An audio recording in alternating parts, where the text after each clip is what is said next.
o desafio também é esse, porque nas redes sociais, muitas vezes, acontece da pessoa viver com a ideia de que você não precisa ser, basta parecer que é. E aí, as pessoas que parecem as pessoas que parecem que são, convencem muito mais facilmente do que as pessoas que realmente são. Com certeza. E a gente está enfrentando esse descompasso. Eu vi uma influencer jurídica, eu passei a acompanhar alguns influencers jurídicos, e que ela vende curso, masterclass e tudo que você imaginar. E eu fui pegar um vídeo dela fazendo sustentação oral no tribunal, de agora. E ela fala que é a primeira sustentação que ela tá fazendo na vida. Uma voz trêmula, e foi péssima. E ela tá dando masterclass. E tem lá 300 mil seguidores. É isso. Então, assim, não dá pra cair nessa, sabe? A gente tem... Então, eu acho que a gente tá num processo de recuperação. Isso daí. O que parece que a gente pula meio que uma geração, agora eu acho que a gente tá querendo recuperar esse critério. Porque, no fundo, na internet, nós somos curadores de conteúdo. Sim. Não tem um editor que cuida disso pra gente. Não tem, né? Então, assim, não tem uma emissora que cuida disso. A gente é. Então, a gente tem que se colocar nesse papel também. Nossa.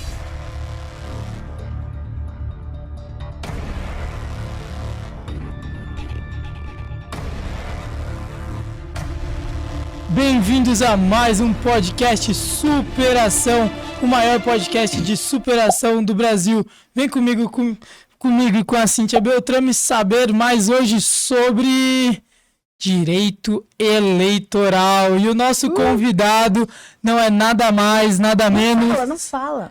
Eu ia fazer surpresa, pode deixar. Não dá spoiler. Segura o professor aí. Antes vamos para os agradecimentos? Isso.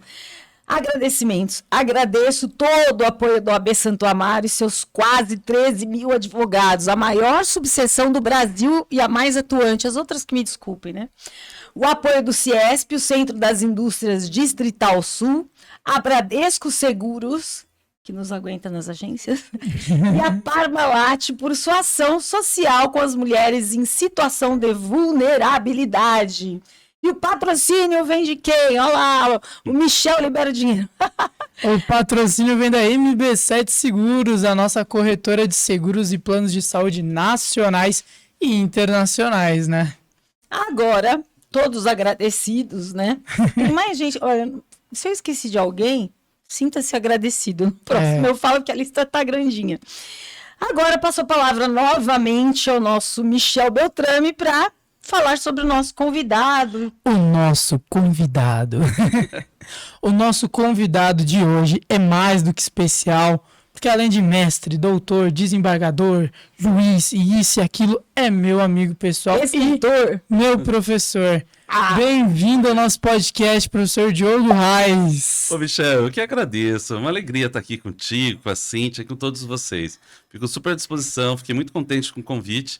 E ansioso para a gente poder produzir esse conteúdo junto. Obrigado pela confiança, pela parceria.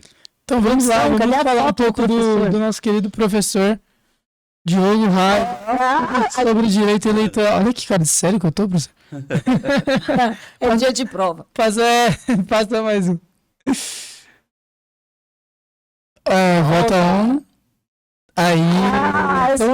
Tá jogando, olha de bravo. Tá bravo, hein? Onde você tava aí, professor? Eu não sei.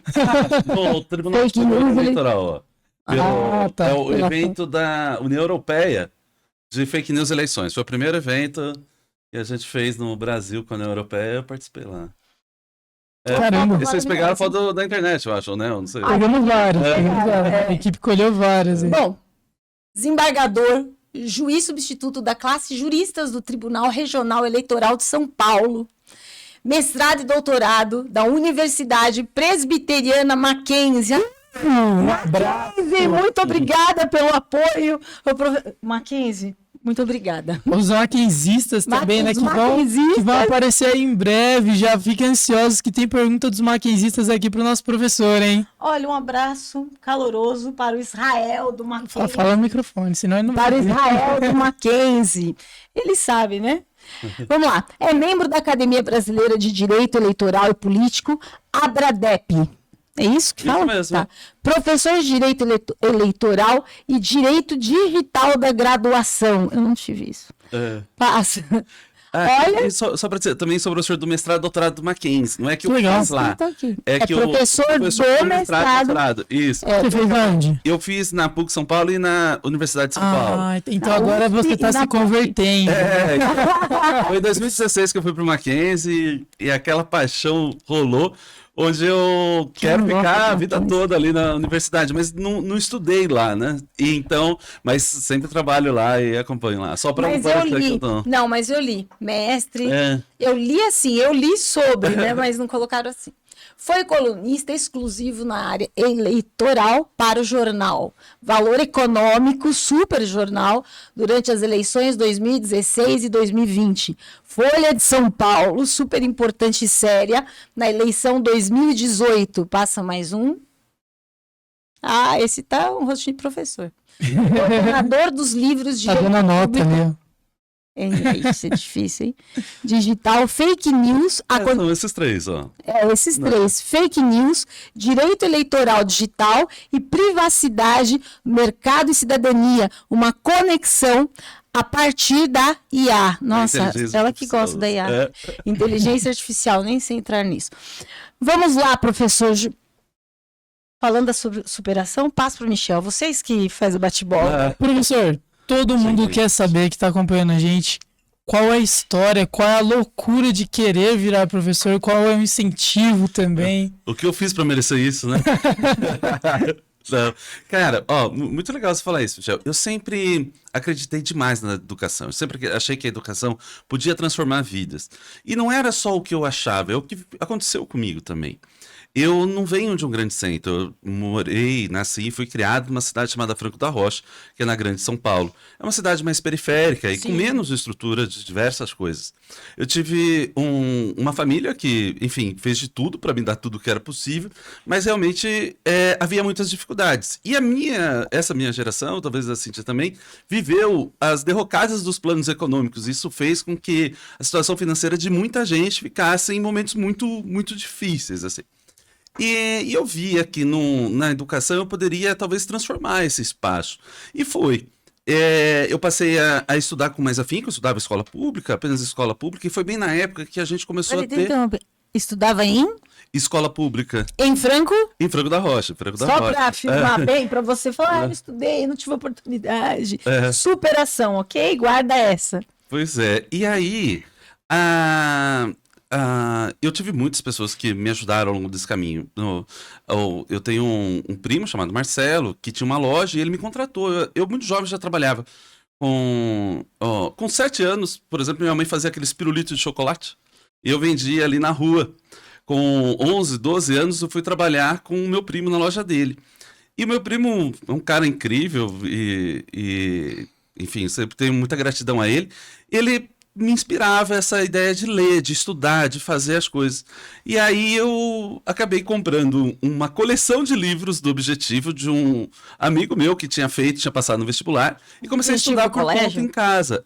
Tá. Porque não tinha como, né? Eu estava na escola, trabalhava na loja e tinha que tentar misturar as coisas.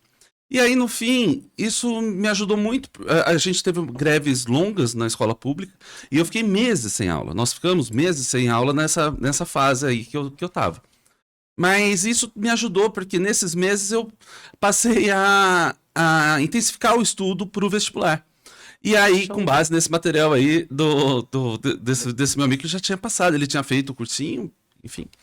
E aí, a partir disso, as coisas foram se desenvolvendo. E eu acabei sendo aprovado no vestibular. Primeiro eu fui para o vestibular de medicina. Eu queria fazer medicina? Caramba! Havia essa ideia. Mas logo, de cara, eu vi que eu não tinha vocação nenhuma.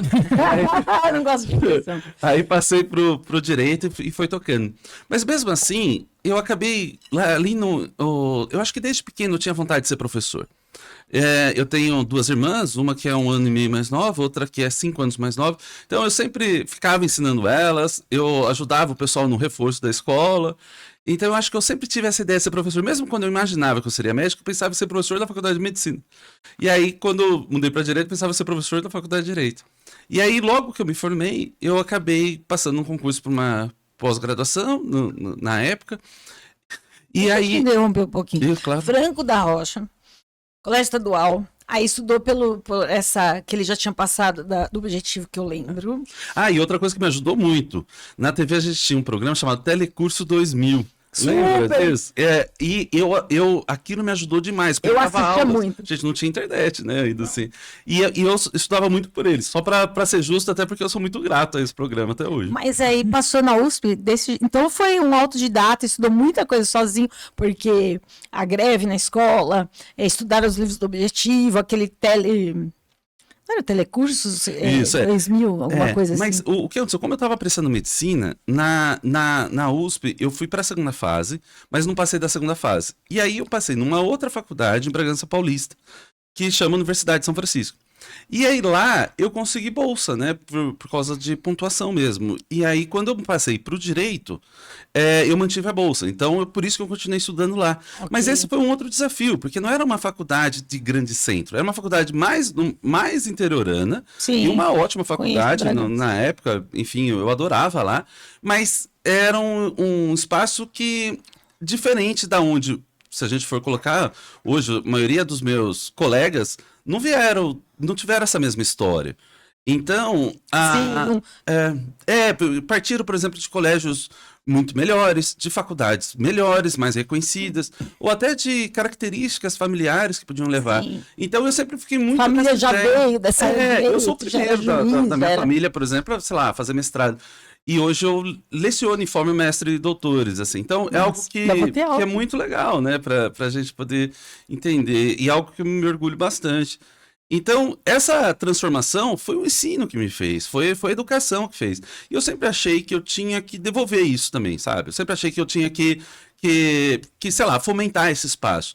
E aí as coisas foram acontecendo. Lógico que tudo sempre foi muito difícil, né? Porque as coisas não são fáceis mesmo para quem tem mais facilidade, mais acesso já não é fácil. Imagina sim, quando você sim. não tem. Pois é. Mas aí eu conheci também por isso que é legal, né? Saber Viu? como... Você trabalha desde os 12, não reclama.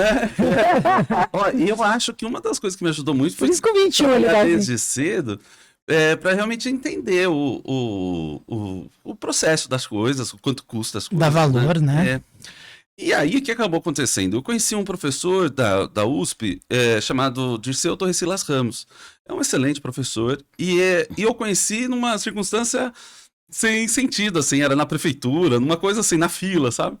E aí ele me convidou, ele tinha um grupo de estudos aqui em São Paulo, na USP, no Largo São Francisco, e me convidou para participar do grupo. E eu vinha de sábado participar do grupo e aquilo abriu, assim, a minha mente, a visão de mundo, e eu falei, é isso que eu quero fazer. E aí tinha um concurso para fazer um curso curto, mas que poderia ser aproveitado para um mestrado na França. Nossa. E aí, esse professor chegou pra mim e falou assim, pô, Diogo, por que você não presta? Eu falei, eu não falo francês, não falo inglês, não falo nada, não tem, né? E que condição tem? Ele falou assim, mas aqui, primeiro presta, se você passar, aí esse é um outro problema, você vê depois. Aí eu falei, caramba. Uma coisa de cada vez. E aí eu prestei. E aí eu acabei sendo escolhido nesse processo. Yeah. Uau, que legal. E aí eu tinha 2 meses para aprender um pouco de francês para poder entregar o certificado e ir. Que não é fácil. Não foi fácil. Mas acabou dando certo.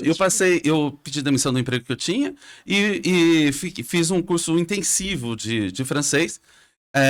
Eu tinha recebido o dinheiro, né, da rescisão e consegui fazer isso.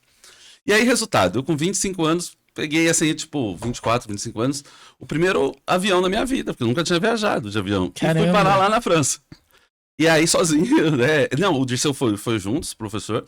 E aí ele foi me ajudando a mostrar um pouco o mundo e depois eu fui conhecendo outras pessoas lá.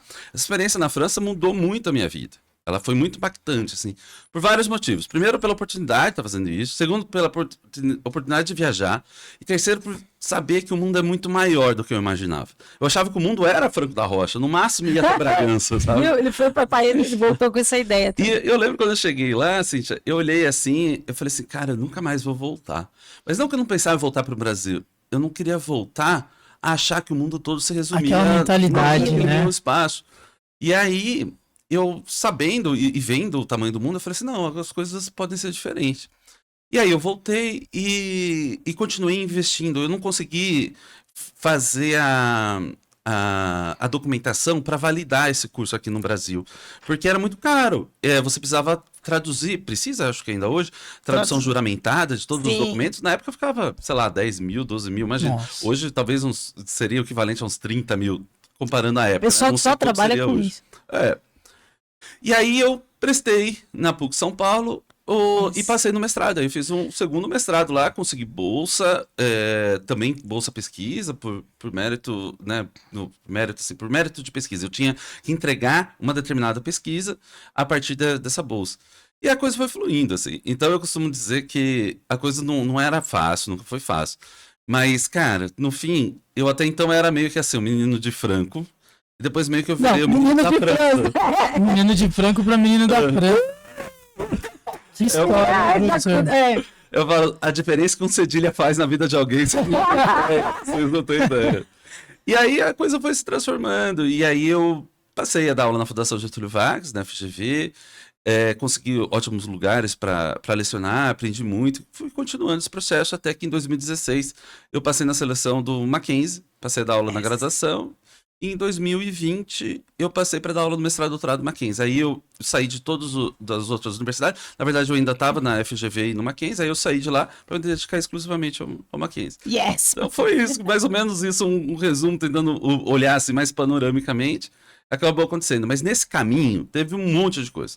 Teve um monte de gente que me ajudou. Teve muitas vezes que eu pensei em desistir. Teve muitas vezes que eu achei que não ia dar certo. E o que eu considero desse caminho que não quer dizer que talvez assim, basta querer. Não acho que seja exatamente isso. É um grande conjunto de coisas. E então a gente tem que valorizar todos esses espaços, porque eu tenho medo de parecer que os demais talvez não fizeram a mesma coisa porque não quiseram o suficiente. É muito difícil mesmo. E então eu digo isso até como uma forma de gratidão às pessoas que foram abrindo essas portas no meio do caminho. Sim, mas abriram as portas porque viram sua dedicação, seu estudo. Exato. Então aí vai ajudando, né? É um ciclo que realmente vai. Lógico, se eu não tivesse me empenhando, eles também não me ajudariam. Sim. Né? Então, assim, todo esse processo. É que talvez, para que a gente possa fazer uma jornada dessa, talvez a gente precise são muitas variáveis, não é uma só. Né? Não é só você, é você, o meio que você vive, os espaços, o momento, e a coisa vai indo. E eu sou muito grato, a vida tem sido muito generosa comigo. E eu acho que é justamente esse processo. E aí, eu acho que uma das coisas mais legais é poder ver o retorno disso nos meus alunos, nos ex-alunos, como o Michel. O Michel, meu aluno, também agora a gente já é amigo, mas ver essas pessoas crescerem, e a vontade que eu tenho é que eles cresçam muito mais do que eu cresci, é o que me dá força e vontade de poder continuar esse processo. Assim. Então eu sempre peço para que, tipo, se eu fiz alguma coisa legal para alguém, que você faça o dobro se puder, ou pelo menos a mesma coisa, para que a gente monte essa corrente, entendendo que o ensino pode ser sim uma corrente de superação, né? Exato. Uma corrente de superação. Essa rede, né? Essa rede de superação, porque nosso meritíssimo superou, porque de Franco da Rocha para a França, o Michel fala como que é 1% de não sei o quê. 1% de inspiração e 99% de transpiração. Dedique-se. Muita dedicação, isso mesmo. É complicado. Professor, e esse encontro com esse outro professor da USP, como você fez para ficar tão amigo dele? Foi numa fila que vocês se encontraram? Na verdade, assim, eu trabalhava na prefeitura e ele, por uma coincidência, precisou ir lá. E ele já tinha mais idade, assim, e aí eu fui ajudá-lo com alguma coisa, assim, de senha, de coisa. Sim. E conversamos um pouco, e aí ele falou, o seu professor me deu o cartão. Quando eu olho o cartão, eu falei, meu Deus, ele é professor da USP. E aí ele falou assim, a gente tem um grupo de estudos lá no sábado e tal. Eu fui. E aí comecei a me envolver, mas são esses espaços que eu acho legal. Por isso que eu acho que a gente deve dar sempre a oportunidade para as pessoas. E porque às vezes um passinho desse que muda toda a vida de alguém. Da família e dos. Como é que fala? Dos descendentes, né? É verdade. Próxima geração. Você muda tudo isso. Então, são essas coisas que eu acho que a gente deveria incentivar mesmo. Porque, às vezes, é uma coisa boba, mas é uma palestra que você vai, alguma coisa, mas às vezes aquilo te toca de tal forma que pode definir a sua vida. Então, meio que aquela coisa... Passei isso aos 52 anos semana passada. Oi? Passei isso de uau aos 52. Olha aí. Mas é isso, a gente fica assim. Eu costumo falar assim, que eu sempre achava que eu nunca estava na hora certa e no lugar certo. E aí eu comecei a me esforçar para tentar estar toda hora em todo lugar. Porque uma hora ia cair no céu. Uma hora vai dar certo. E aí isso acabou Uma hora em algum fazendo lugar, com que as coisas foram indo. Tem diversas dificuldades no caminho, mas também diversas pessoas que me ajudaram e diversas pessoas que eu também posso ajudar. Que eu falei, Não é do fácil. Marcelo, do Dirceu, mas tem mais um monte. E Não é sempre, fácil. sempre que o professor pode, ele ajuda. Por exemplo, ele liberou recentemente uma visita lá no TRE, foi super bacana. Os alunos super aderiram, viram como acontecia um processo, julgando logo essa candidatura que tá tão, né? Uma em eleição chamas, pesada. mas não vamos falar sobre ela, né, professor? Enfim, muito bacana. E como aquele garoto, de Franca, Franco da Rocha. de Franco da Rocha, se tornou um exímio, assim, eu não sei nem como explicar, mas um exímio em privacidade de cidadania ali, da conexão da IA, direito eleitoral digital, como que Vamos falar essa sobre tecnologia agora. tecnologia, como que essa tecnologia entrou na vida do professor? Não, legal, gente. Que na minha ainda não chegou. Não. Eu sempre gostei muito de tecnologia, sempre gostei. Consumir. Eu gosto, mas não vai. E aí, eu tava pesquisando o tema de eleições, e lá em 2010, a gente teve, 2009, na verdade, teve a primeira lei que se referiu à internet no Brasil. E aí foi uma lei eleitoral, a Lei 12.034. Em 2010, a gente teve Não tinha os primeiros regulamentação. conflitos eleitorais digitais lá no Tribunal Superior Eleitoral. E aí eu conheci o caso, me envolvi com esse caso e falei assim, puxa, acho que isso daqui mais cedo ou tarde vai dar ruim. Eu vou ficar estudando esse tema. E passei a juntar um pouco essas duas coisas que eu gostava. Eu já leciono... Não, obrigado. Eu já lecionava direito digital e também direito eleitoral. E aí eu comecei a tentar juntar os dois. E que eu passei a chamar de direito eleitoral digital. E aí depois a gente acabou publicando um livro com esse título, mas onde a gente procurava juntar essas duas coisas. Com o tempo, eu fui estudando cada vez mais os temas de tecnologia e comecei a sentir falta de saber computação. E aí eu fui estudar computação. Então, hoje eu também programo, estudei como fazer programação, faço especificamente numa linguagem chamada Python, mas aprendi lógica de programação e diversas outras coisas. Caramba, Python? É uma aquele- linguagem. É de programação mesmo. É Nós programação, O curso é tão caro que a gente foi só na palestra, já foi um curso. Data Science. Data Science. sei. Aquela ciência Eu de saí de lá, dados. você imagina. Oi. Então, e aí eu acabei juntando esses dois espaços para poder trabalhar esse outro tema que há alguns anos pareceu que na minha vida, assim, da inteligência artificial. Então, eu tenho me dedicado a esses processos. Então, foi mais ou menos assim que as coisas foram acontecendo. É engraçado porque, assim, não era um plano, na verdade. Era meio que aquela coisa, assim... Eu fui ajustando, e fala assim, você não deve só pensar ou esperar os ventos favoráveis. Se precisar, ajuste a vela, né? Para que o vento se transforme em favorável. Eu acho que foi mais ou menos isso que eu fiz. Eu gostava de tecnologia, gostava de eleições, achava que os dois juntos seriam um desafio e passei a estudar isso há muito tempo. E isso foi legal, porque quando aconteceu desse tema aparecer mais fortemente no Brasil, que foi ali entre 2016 e 2017, principalmente depois da eleição Não tinha nada, né? Regulamentação, tudo muito precário. Exatamente. Precário. Nos Estados Unidos, na eleição presidencial Trump versus Hillary Clinton, o tema das fake news e tudo mais apareceu com muito mais força. Só que eu já tinha publicado sobre esses temas. Nossa. E era pioneiro, porque assim, por exemplo, esse livro de fake news foi o primeiro livro de fake news que a gente teve no campo jurídico. Uau! É que agora está na terceira edição, mas... Estamos diante, então... Não, além de autor, aconteceu, ainda coordenou o livro, além de autor. E aí o que acontece? Inclusive a ministra Rosa Weber participou quando ela estava na presidência do Tribunal Superior Eleitoral. Então, acabou acontecendo isso, acabou acontecendo com que, como eu já estava pesquisando esse tema, quando o tema estourou, né? Eu já estava ali, fazia um tempo. E isso fez com que a minha carreira também evoluísse muito. Muito, assim. lógico. Olha, eu posso dizer, e eu vou falar sem nenhuma vergonha, assim, mas Até 2015, por exemplo, e talvez assim, comecinho em 2016, eu mal conseguia, assim, conseguia porque eu me esforçava demais, mas eu tinha dinheiro para pagar o aluguel e olhe lá.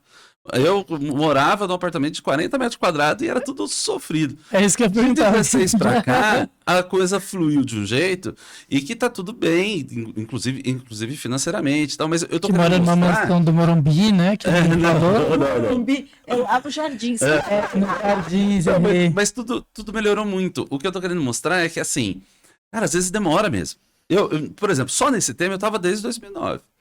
E, cara, muita gente não queria saber desse tema. Eu lembro que enquanto eu queria falar de internet e eleições, todo mundo só queria falar de financiamento de campanha.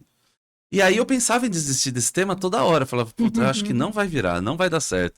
E continuava tentando, mas teimosia, até que chegou uma hora que estourou. Então, podia também não ter acontecido, mas aconteceu. Eu acho que isso mostra a conjugação das coisas também. Eu podia ter apostado num tema errado. Eu apostei num tema que deu certo. E tudo isso E cresceu como junto. apostar aí? O tema certo. Não tem uma forma. Coisa de Deus e muito estudo. Eu acho que é isso. E eu sempre me dediquei muito aos processos, muito independente da recompensa que esses processos teriam. Eu sempre preferi mais respeitar o processo e o tempo das coisas do que buscar essa colheita dos frutos, assim. Tanto que é engraçado isso, mas eu comentei, porque eu tô falando isso, que em menos de 10 anos, por exemplo, sei lá, eu mal conseguia me virar com a minha carreira. E só pra ter uma ideia, eu fotografava. E aula, assim, cobrei aula, né? Eu fotografava e gosto muito de artes, assim. Então eu comecei a vender fotografia minha em feira de arte, e aquilo foi ajudando muito a gente. Eu acabei ganhando um outro concurso de fotografia. Uau! E aí eu fiquei muito em dúvida. Eu tava no final do doutorado e falei assim, gente, eu acho que eu vou tentar ser fotógrafo, porque eu acho que o direito não vai me dar o que eu quero. Branco da Rocha ele virar japonês. A foto dá menos dor de cabeça, né? E aí, cara, mas só pra mostrar como que as coisas acontecem. Então, Não desistiu, e foi. Aqui vou dali. E tá disposto também em mudar, em ser flexível. Essa é uma coisa legal, assim. Porque não desistir também exige da gente flexibilidade. Porque todo mundo é muito rápido. Que nem, eu não pensei exatamente que eu ia, por exemplo, escrever sobre fake news, mas eu sabia que eu gostava de internet, gostava de eleição, e a coisa vai fluindo. Então, a gente também tá ligado no que tá acontecendo. Porque quando você tá percebendo o ambiente, você consegue descobrir coisas antes da maioria das pessoas. Porque... Um passo à frente. E aí, que cabe a você se esforçar bastante para tentar criar isso e de uma certa maneira trazer isso. Então, esse tema acabou sendo muito bacana para mim, que foi um grande divisor de águas assim na minha vida, e acabou me trazendo tudo que eu tenho conseguido e que, enfim, eu sou muito grato. E aí coisas como essa, o Valor Econômico veja só o ano de 2016, o Valor Econômico me contratou, eu trabalhava na GV. E em agosto, dia 11 de agosto de 2016, o Mackenzie me contratou para ser no processo do Mackenzie. Você sabia que o nosso sonho, meu objetivo, porque eu fui estudar Direito muito mais tarde, numa faculdade não tão brilhante, e quando nós tivemos toda essa transição do Gabriel e tal, Michel tinha uns 8, 9 anos, ele cuidava de mim no hospital e tudo mais, com 12 trabalhou, e eu falei para ele, eu vou ficar bem e você vai fazer Mackenzie. Então, o primeiro dia de aula, quando ele fez a matrícula, eu fui com ele no Mackenzie e fiquei assim, parece um shopping, tem praça de alimentação. Uau! Não é? Que legal, é isso. Não, tá certíssimo. Tá suado, É. mas já estamos, né? Não, e tem um enorme valor, né? Então, eu acho que foi esse ano que foi mudando, assim, que as coisas realmente passaram a valer a pena. Aí fala assim, poxa, mas eu fiquei, sei lá, 10 anos ou mais... sem conseguir emplacar nada, sabe, assim, e fala assim, puxa, então assim, muita gente pensa assim, nossa, que sorte que esse tema deu certo pra você, mas esqueceu que eu fiquei 10 anos tentando, então assim, é meio que aquela coisa... Você gosta de falar que é sorte, é coisa de pessoa que não se esforça. Então assim, eu acho que por exemplo, né, se eu fiquei 10 anos tentando ali e agora saiu, é meio que um pouco aquela ideia de que se você não tá no lugar certo e na hora certa, talvez se você tiver em mais lugares por mais tempo, a sua chance aumenta de estar na hora certa, no lugar certo. Então, acho que talvez essa O seja a máximo sorte de que a gente lugares possíveis o tempo todo para também ser visto, notado. É isso. E ocupando espaço. Ocupando espaço também de fala. Servindo, né? Porque, nossa, o que eu trabalhei de graça na minha vida, até Eu hoje também. faço muita coisa Fiquei de graça. 15 anos de graça. Nem comente sobre isso, professor. Mas muitas vezes é um processo, né? Muitas vezes é um processo. Não que todo mundo precise fazer isso. E eu sei que as coisas vão mudando. Mas o que eu tô falando é assim, mesmo quando não parecia ser tão promissor, eu me dedicava o máximo que eu podia. Eu acho que essa é a fórmula, assim, sabe? Se eu fosse resumir, era assim, mesmo sem ter certeza, ou ser tão promissor, ou tão rentável, eu me dediquei tudo, porque era meio que tudo que eu tinha. E aquilo depois foi se transformando e trouxe os frutos que eu não podia nem imaginar. Orgulho dos seus pais, hein? Uma das coisas muito legais que acontece é isso, de você poder trazer Qual o nome dos seus pais? A minha mãe chama Zaia e meu pai chama Clésio. Zaia. Parabéns aí, Libanesa? É de origem libanesa, Zaia. Diferente. Por isso, o Raiz é de origem libanesa. É da minha mãe. Não é o Raiz do ketchup. Não é o Raiz. Não, todo mundo pensando, caramba, ele é dono. Ele é dono da fábrica. Professor, antes da gente entrar nas queridíssimas perguntas dos alunos, que eu sei que tá todo mundo ansioso aí, eu queria falar um pouco, não sei se a gente pode, nem te perguntei sobre as eleições passadas, Lula e Bolsonaro, podemos? Podemos. Tudo bem. Tudo bem. Bacana. O professor que é ícone e referência na relação de fake news, como foi isso? Esse estouro, esse boom, porque foi ali na pandemia, onde começou a todas as redes sociais se movimentarem muito mais e muito mais rápido, e os conteúdos sendo gerados de formas ali inimagináveis. Como foi tudo isso para o direito eleitoral? Eu acho que foi o maior desafio mesmo que as eleições tiveram nos últimos tempos, assim. Porque lá em 2018, na eleição de 2018, a questão específica da fake news foi crescendo e trazendo diversas dificuldades. E o curioso foi que a Justiça Eleitoral, naquela época, havia se posicionado como alguém que faria frente a esse desafio. Só que a gente não sabia o tamanho daquilo. E aí que eu comento que até ironicamente e tristemente, hoje eu falo de dentro da Justiça Eleitoral, mas muito antes de eu participar do quadro da Justiça Eleitoral, eu ficava triste com a onda que a gente teve de desinformação contra a Justiça Eleitoral. Por que especificamente isso? Porque, no fundo, a Justiça Eleitoral, que era para ser a heroína nesse processo, acabou virando a grande vítima. A urna eletrônica acabou sendo o principal alvo de desinformação nesse processo. E aí eu acredito que isso fez com que a Justiça Eleitoral se surpreendesse. Então a gente teve, por exemplo, lá em 2018, o ministro Fux assume a presidência do TSE. E quando ele assume, ele fala assim, não, a gente não vai ter esse problema de fake news aqui não. A gente está preparado. Porque a dificuldade ela é tão grande que achava que estava preparado. Não é que ele mentiu, né? Ele estava tentando se preparar. Mas o fato foi que talvez, provavelmente a maior vítima, né, foi a Justiça Eleitoral. Eu conheci funcionários, servidores e juízes que eram ameaçados. Teve gente que foi ameaçada na sua casa, no seu apartamento. Imagina, chegar um bilhete te ameaçando embaixo da sua porta, você sabendo que é algum vizinho seu que está ali sempre. Então, assim, coisas horrorosas aconteceram. E aí, quando a gente vê na eleição de 22, esse movimento também aparece, mas a Justiça Eleitoral estava muito mais preparada e também mais proativa nesse processo. Coisas né, da vida acabou colocando o ministro Alexandre de Moraes para presidir o TSE nas eleições de 22. O ministro Alexandre de Moraes sempre agiu com bastante intensidade, né? Sempre foi um ministro com bastante intensidade. E isso acabou, de uma certa forma, enfrentando, mas também trouxe diversos outros questionamentos a respeito do desafio em si. O fato é que eu acho que porque muita gente fica naquele negócio, né? Por que a fake news é tão ruim, né? Porque ela, basicamente, ela te faz acreditar na mentira e desacreditar na verdade. E depois, quando a verdade sai, não é disseminada e fica no esquecimento e fica aquilo como se fosse uma verdade, não é? Porque é muito difícil, né, quebrar qualquer tipo de fake news, pode ter até a retratação de todas as formas, até mesmo no perfil do adversário, do concorrente, enfim. Mas é muito difícil você quebrar algo que já foi dito, né, professor? Não, é muito difícil. E também, assim, a gente tem... Mas eu tenho olhado para esse fenômeno com cuidado, assim, de... Porque, eu vou explicar, assim, desde quando a gente começa a estudar esse tema, principalmente nos Estados Unidos e na Europa, a partir das eleições lá dos Estados Unidos de 2016, começa um enorme movimento, inclusive montaram um grupo de cientistas, né, expertos, que chama High Level Group da União Europeia, e eles foram tentar definir fake news e disseram que não era possível definir fake news. E aquilo foi muito duro para mim, porque quando eu li aquilo eu falei assim, poxa, se não posso definir, então fake news não pode ser um problema jurídico. Por quê? Porque no Estado de Direito, eu só posso proibir aquilo que eu defino. Se eu não defino, tá livre.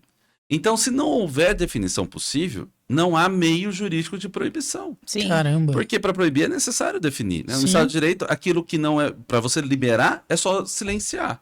Mas para você proibir, você tem que definir. E aí eu passei a estudar e tentar encontrar um conceito de fake news que pudesse amoldar o direito. Isso foi lá... Não gera insegurança jurídica, é isso? Justamente pela preocupação da segurança jurídica. E aí, isso lá 2015, 2016, e aí eu fui tentando construir um conceito que basicamente, a primeira impressão que eu tinha quando eu via a expressão fake news era uma ideia de que fake news era igual a mentira. E aí eu fui partindo um pouco dessa ideia, e aí eu comecei a olhar para o direito e vendo assim, poxa, quando que o direito pune a mentira? O direito pune a mentira em diversas circunstâncias, assim, pelo menos era o que me parecia. Na calúnia, na difamação, no estelionato, no falso testemunho. Mas aí, enquanto eu fui olhando esse processo, e eu fui me perguntando também, será que o direito está punindo a calúnia, o estelionato, o falso testemunho, falsidade documental, ideológica, porque é mentira ou porque isso, de alguma maneira, atenta contra um bem da vida? Como a honra, ou como o patrimônio. E aí, eu retomando aquela ideia, porque eu me perguntava muito, todos os dias, né, o que é fake news, mas eu esquecia de me perguntar o que é o direito. E lá, desde o primeiro dia de aula, a gente escuta que o direito é para proteger os bens da vida. Isso. E aí eu comecei a pensar que talvez o elemento mentira nas fake news, para fins de interpretação jurídica, ele fosse um elemento muito mais de meio, de instrumento, de insumo, do que de finalidade. No fundo, o que me pareceu?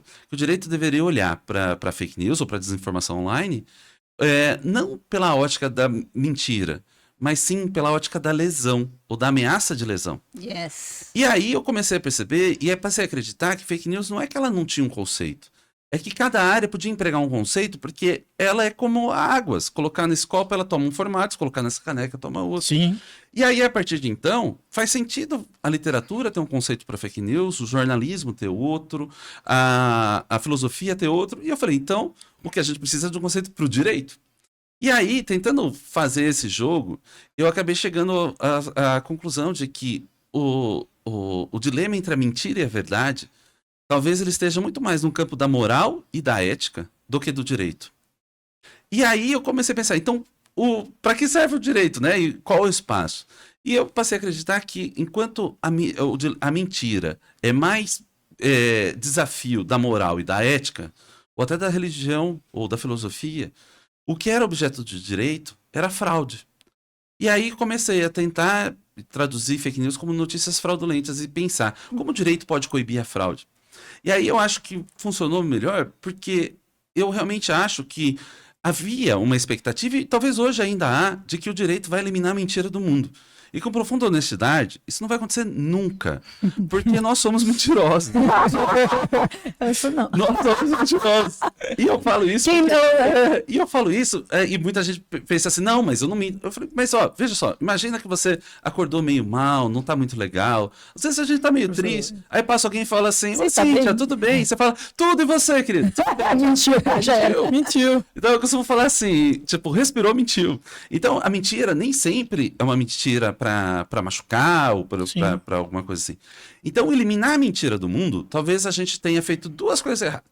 Talvez a gente criou uma expectativa impossível de acontecer, que é eliminar essa mentira do mundo. E segundo, a gente pegou uma ferramenta que não serve para isso, que é o direito. Porque, afinal, o direito não deveria punir qualquer mentira. Sim. E aí eu passei a defender que o direito deveria, então, olhar As não que para causam mentira. lesão, né? Exatamente. Não, tipo assim, tudo bem, né? Isso. Não para mentira só, mas que ele olhasse para o conteúdo enganoso com potencial lesivo. E aí eu defini assim fake news sob aspecto jurídico. E aí eu acho que a gente tira do direito aquela missão que muita gente tem atribuído a ele, que é como se ele fosse o Ministério da Verdade, ou o árbitro da verdade. Eu acho que a gente passa muito tempo discutindo se um determinado post é verdade ou se é mentira, ao invés da gente enfrentar o desafio mesmo. Fake news, desinformação online, é um enorme problema, porque ela é lucrativa. A fake news que desafia a gente não é aquela fake news que aliás, ficou de uma forma estigmatizada ainda, ficou conhecido como tio e tia do Zap.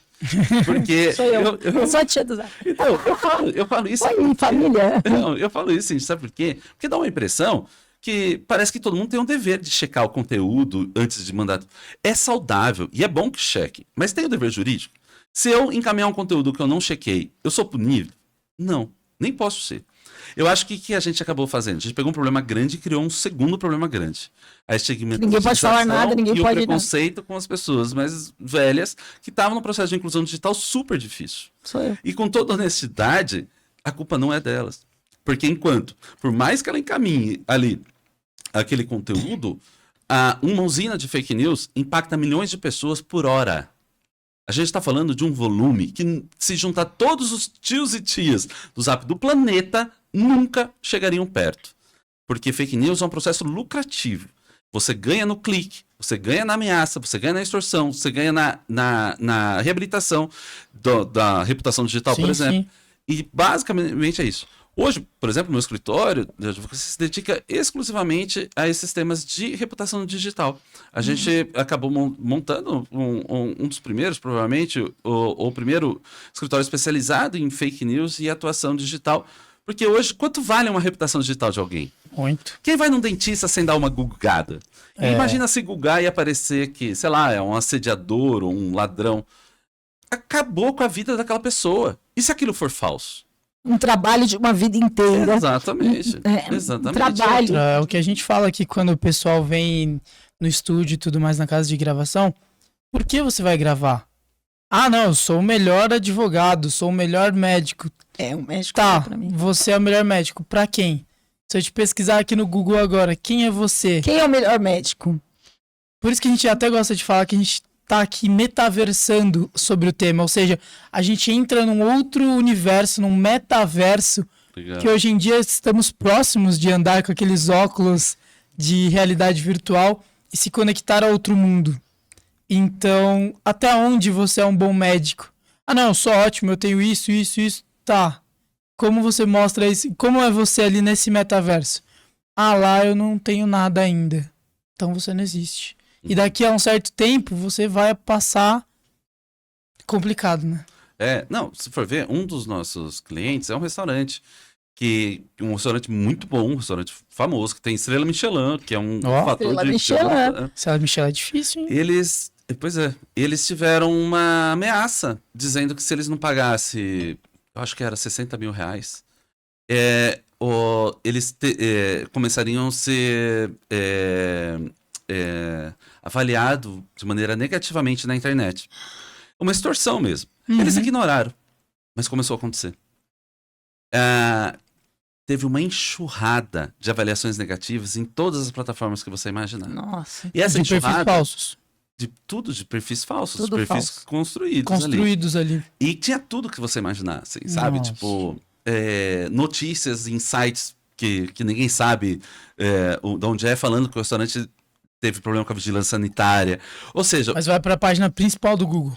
porque eles montam uma estrutura tão grande, volumosa, que aquilo começa a afetar realmente o negócio da pessoa. Sim. E aí a gente conseguiu entrar com um pedido, não precisou nem acionar a justiça, porque a gente conseguiu comprovar que era um comportamento inautêntico.